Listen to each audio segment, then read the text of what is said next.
Late-night television has seen its fair share of controversial moments, but what unfolded on The Tonight Show was something that no one saw coming, except perhaps those who have grown tired of Prince Harry's relentless victimhood narrative.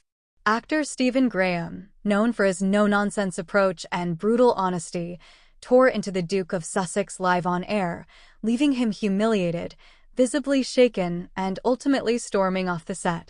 What was supposed to be a typical celebrity chat quickly spiraled into a public reckoning for Harry, a man who has spent the past few years airing the royal family's dirty laundry while simultaneously demanding privacy.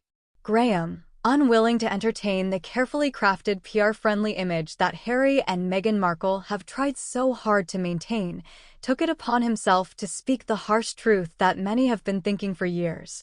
A brutal reality check. You're no victim, spare.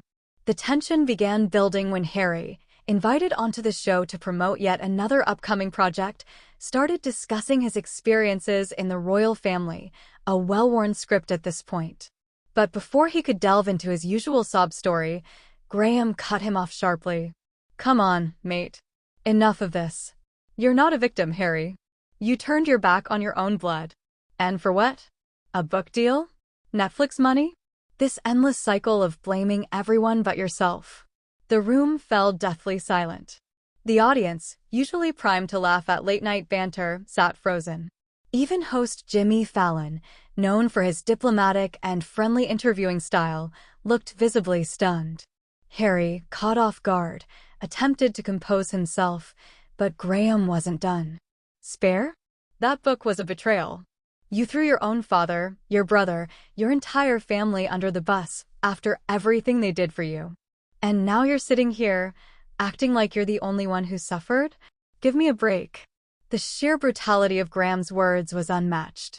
Unlike many of Harry's usual critics, this was not some faceless tabloid journalist.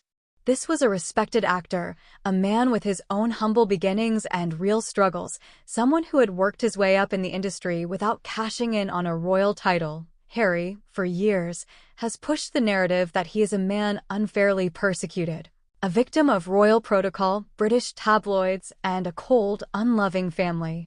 But Graham's unfiltered remarks ripped that illusion apart. Let's face it, Prince Harry has had every privilege imaginable. Born into wealth, luxury, and status, he never had to struggle to pay rent, to build a career from nothing, or to navigate life without security and staff catering to his every need.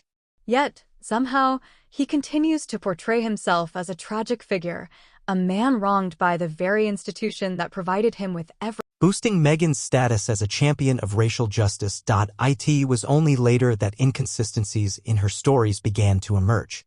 She claimed she and Harry had secretly married before the grand royal wedding only for official documents to prove otherwise. She sobbed about having her passport taken away despite traveling extensively.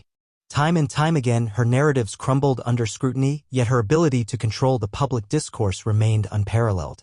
If Meghan Markle truly wanted privacy and normalcy, she would have retreated gracefully after stepping down as a senior royal. Instead, she and Harry embarked on a publicity spree, from their Netflix docuseries to the prince's tell-all memoir Spare.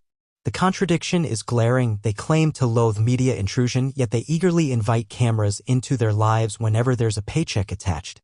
Her failed ventures in Hollywood further expose the hollowness of her ambitions. Despite securing a multi-million-dollar Spotify deal, Meghan's podcast Archetypes was cancelled after just one season, reportedly because she lacked the ability to carry an engaging show. Even Spotify executives mocked the endeavor, with one calling the couple grifters. Meanwhile, her Netflix projects, apart from the initial documentary, have largely fizzled, showing that without the scandalous royal connection, Meghan's brand struggles to stand on its own. It's clear that Meghan never wanted to be just a royal. She wanted to be a Hollywood royal. The problem is, Hollywood already has its own aristocracy, and without the crown behind her name, Meghan's influence is rapidly fading. The backlash to her late show meltdown, whether exaggerated or not, is indicative of a larger truth. People are growing tired of Meghan Markle's perpetual victimhood. The more she clings to the Duchess title while simultaneously attacking the institution that granted it to her, the more credibility she loses. Once hailed as a trailblazer, Meghan now risks becoming a cautionary tale, an example of what happens when ambition outpaces authenticity. She wanted to rewrite the royal rulebook, but instead, she has become a symbol of contradiction, a self-proclaimed feminist who built her brand on marrying a prince, a privacy advocate who can't stop selling her story, and a duchess who refuses to let go of a title she claims to despise. If Meghan truly wants to be free of the monarchy's shackles, the solution is simple: drop the title, abandon the victim narrative, and build something truly independent. Until then, she will remain what she has always been, an actress playing the role of a lifetime, hoping the world never realizes the show is over.